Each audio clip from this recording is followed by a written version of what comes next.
Hey everyone, it's been a while since I've done a video like this, and I wanted to maybe cover a few things with some of the changes that I have made here. So I haven't done a plethora video in a while. The Infinite Sustainer has been on here for a little bit, and wanted to actually put that into action and try it out, maybe get some expression pedal stuff going. I've got it running through the simplifier. I've also got this M-Caster Studio that I just got here. It was one of the musician's friend's stupid deals of the day, and felt like I couldn't pass it up. And I've got a video coming out on that soon. It's either already out or coming out soon, where we do an unboxing of it. So I'm not going to cover too much on it right now, but this is the first actual video that I'm shooting on it. So I've got my microphone running directly into the channel 1, which is this blue channel down here, if you can see that. And then I've got the rest of my setup running in stereo into this. But here's the deal. I'm actually running into it with an 1/8 inch plug. So I think that might potentially end up affecting some of the sound quality, and maybe I'll make a video about the difference between using this versus my SSL 2 Plus as an interface, and the difference between the sound quality. But right now I've got my Telecaster running into the input of the Plethora X5. Then in the effects loop of that, I have the simplifier running back to this, then coming out of the Plethora in stereo back to the simplifier. That is running to the Stomp Mix 4. And the reason I'm doing that is because the aux out on that is an 1/8 inch aux out, meant to be a headphone jack. So that's actually what I'm using to run my guitar right now. So that's my Telecaster. I don't know if it sounds quite the same as it normally does. You can see the volume is all the way up right now. I don't have any of the effects on it or anything. I could adjust the volume like that. I don't want to get too crazy with it though. Let's see, because I want to kind of...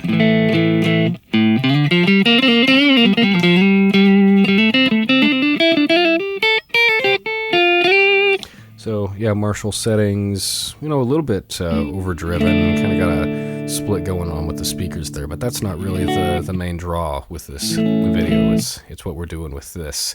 And also let's go ahead and do some stuff with the pedal. I have a few different boards on my Plethora that are ambient style, so combinations of reverb and delay.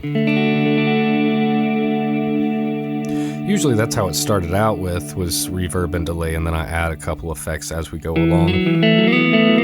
So what I've got assigned to this right now, you can see this little expression pedal here. So I have the, what is it? I don't want to just think about it. Let's tell you what it is. I think it's it's the feedback of the delay is set to this. So you see the expression pedal here on the side controls that. Looks like it's only going up to about 63 right there. I don't know if that's something that is a hard set from the Tone Print app or anything, keeping it from going to 100, but that's interesting. And the other one we have would be the effects level here on the reverb, and that's interesting. Same thing, where it's only wanting to go up to about 63, 62 right there. I wonder what the deal with that is. If I unplug, look, it goes all the way up to 100. So that's weird. I don't need maximum with that anyway, but I'll have to take a look into that, see why does anyone out there know why it would only be going up about halfway? A little bit more than halfway for 63. I guess I'm thinking MIDI with 127. So that's the reverb all the way up. Combine that.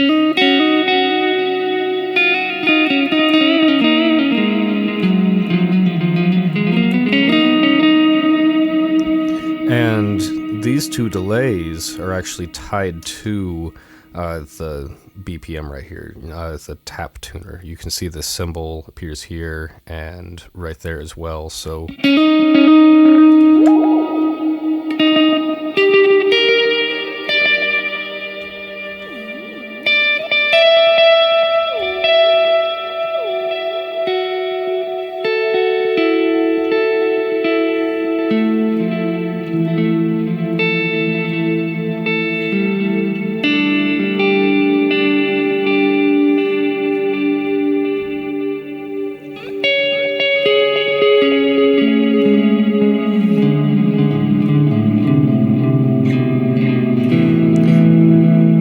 course, that's really holding the notes out there, but even within that, I can hit that sustainer and just hold that.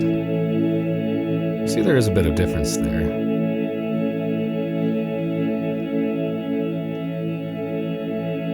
I don't know that the expression pedal's making that much of a difference at this point.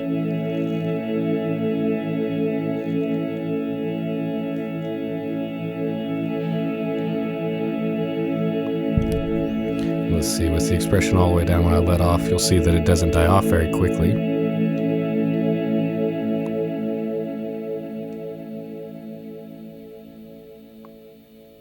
But it does mellow out as it kind of drops away, versus if I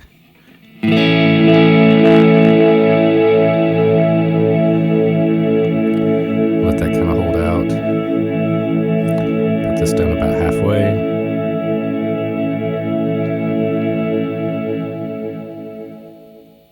See, it just lets you control the how fast it really dies off there, which is kind of interesting.